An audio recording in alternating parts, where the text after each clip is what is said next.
जय भोलेनाथ। हमारे चैनल के अंदर आपका स्वागत है।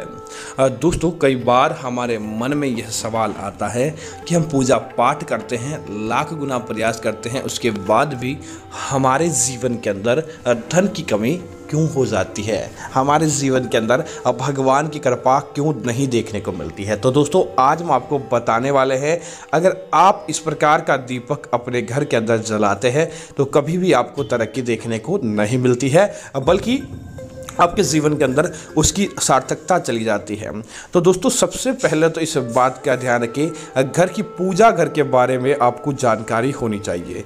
दोस्तों, इस बात का ध्यान रखें, जब भी आप अपने घर के पूजा घर के अंदर पूजा करें, पूजा पात्र होता है, पूजा करने का जो दीपक होता है और पूजा का सामान है वह कहीं से भी खंडित नहीं होना चाहिए। अगर आप टूटे हुए सामान के अंदर भगवान की पूजा करते हैं तो दोस्तों उसकी वास्तु दोष हो जाता है, उसका आपके जीवन के अंदर कुप्रभाव देखने को मिलता है और उसकी सुख शांति और समृद्धि आपके जीवन के अंदर देखने को नहीं मिलती है।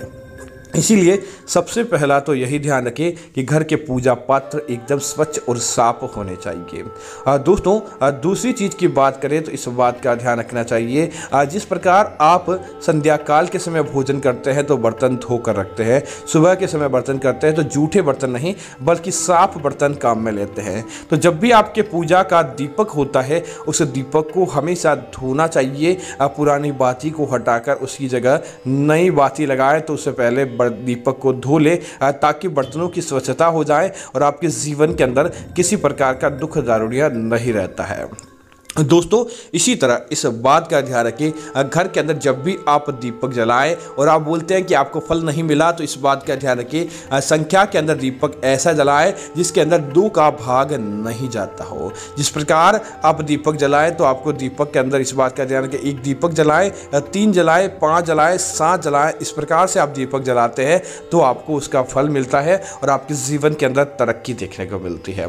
दोस्तों, आप घी के चाहे कितने ही दीपक क्यों न जलाएं, लेकिन इस बात का भी आप ध्यान रखें कि हमेशा एक घर के अंदर तेल का दीपक भी जलाना चाहिए। तेल का दीपक जलने से, क्योंकि दोस्तों आज के समय, पहले के समय ये बातें नहीं थी, लेकिन आज के समय हर घर के अंदर ज़्यादा घर बनने की वजह से, दिशा नहीं होने की वजह से, व्यक्तियों का परिवर्तन होने से, परिवार टूटने से पितृदोष और वास्तु दोष होने लगे हैं। जहाँ भी आप अपनी कुंडली बताते हैं आपको सबसे पहले यही बताया जाता है, पितृदोष और वास्तु दोष।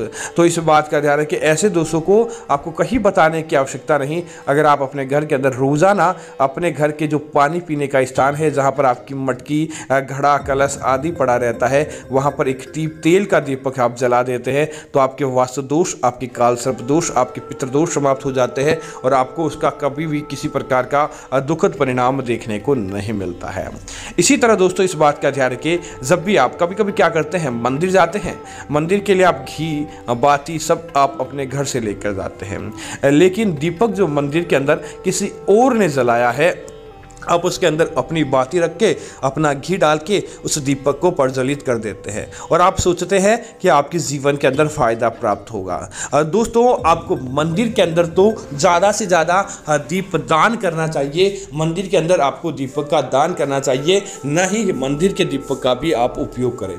अगर आप मंदिर के दीपक के अंदर या किसी और के चढ़ाए दीपक के अंदर आप अपना दीपक जलाकर भगवान से मनवांछित इच्छाएं मांगते हैं तो दोस्तों, उस व्यक्ति के जो जिसने दीपक रखा था उसके जीवन के अंदर निश्चित तौर पर हर सुख प्राप्त होता है। आपने अपनी तरफ से कुछ नहीं किया है, इसलिए आप नया और स्वच्छ दीपक ही अपने घर से लेकर जाएं और उसके बाद वहां पर बाती जलाकर देखें। दोस्तों, साक्षात भोलेनाथ की कृपा आपके जीवन के अंदर होगी, कोई भी प्रकार का दुख दारुण्य आपके जीवन के अंदर नहीं रहता है।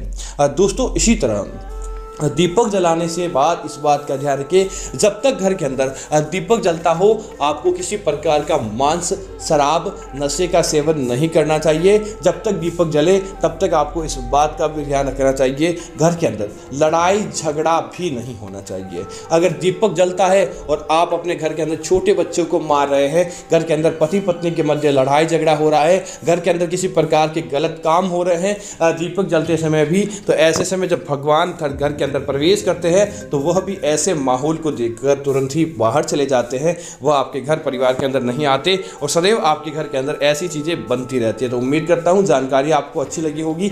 ऐसी अन्य जानकारियों के लिए आप हमारे चैनल को सब्सक्राइब करें और कमेंट के अंदर जय भोलेनाथ जरूर लिखें ताकि सही और सटीक जानकारी आपको मिलती रहेगी। धन्यवाद मित्रों। जय भोलेनाथ मित्रों।